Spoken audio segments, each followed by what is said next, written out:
Body language के 5 खुफिया राज 95% लोग नहीं जानते। दोस्तों, क्या वाकई सिर्फ चंद सेकंड में किस इंसान के इरादे समझे जा सकते हैं? क्या बॉडी लैंग्वेज से पता चल सकता है कि सामने वाला पूरे एतमाद है, घबरा रहा है या कुछ छुपा रहा है? आज मैं आपको बॉडी लैंग्वेज के 5 ऐसे राज बताऊंगा जिन्हें माहिरीन लोगों को बेहतर समझने के लिए इस्तेमाल करते हैं। लेकिन याद रखिए, एक भी निशानी अकेले किसी के झूठ या सच का सबूत नहीं होती।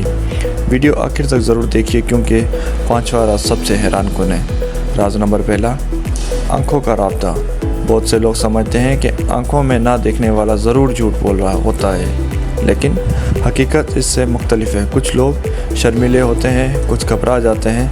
असल बात यह है कि अगर किसी के रवैये में अचानक गैर मामूली तब्दीली आए तो वो उसके जज्बात के बारे में इशारा हो सकती है, लेकिन सिर्फ इससे झूठ साबित नहीं होता।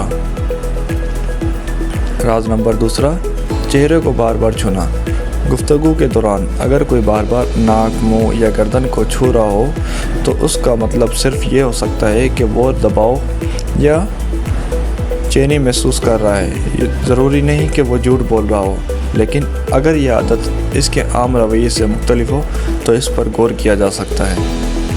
राज नंबर 3, पाँव की समझ।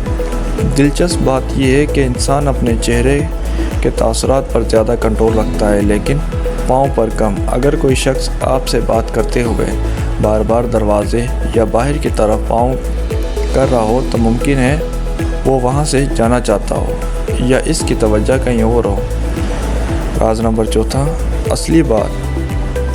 नकली मुस्कुराहट। असली मुस्कुराहट सिर्फ होंठों पर नहीं होती बल्कि आँखों में भी नज़र आती है। जब कोई दिल से खुश होता है तो आँखों के किनारों पर हल्की सी हरकत पैदा होती है, जबकि मसनूई मुस्कुराहट में अक्सर सिर्फ होंठ हरकत करते हैं। राज नंबर 5, माइक्रो एक्सप्रेशन। कभी कभी इंसान के असल जज्बात एक लम्हे के लिए चेहरे पर ज़ाहिर हो जाते हैं, लेकिन जिन्हें माइक्रो एक्सप्रेशन कहा जाता है ये बहुत मुख्तसर होते हैं, इसलिए उन्हें पहचानने के लिए काफ़ी मशूक़ चाहिए। यही वजह है कि माहिरीन भी इन्हें हमेशा दूसरे शुहदा के साथ मिलाकर देखते हैं, अकेले उन पर फैसला नहीं करते। दोस्तों, याद रखिए, बॉडी लैंग्वेज हमें सिर्फ इशारा देती है, किसी के सच या झूठ का सिवा फ़ीसद सबूत नहीं। अगर आपने ये 5 राज सीख लिए तो आप लोगों को पहले से बेहतर समझ सकेंगे। अगर बॉडी लैंग्वेज पार्ट 2 चाहते हैं तो कमेंट्स में सिर्फ पार्ट 2 लिखें। वीडियो पसंद आई हो तो लाइक करें, अपने दोस्तों के साथ शेयर करें और हमारे चैनल सीखो और सिखाओ को सब्सक्राइब करना ना भूलिए। अल्लाह हाफिज़।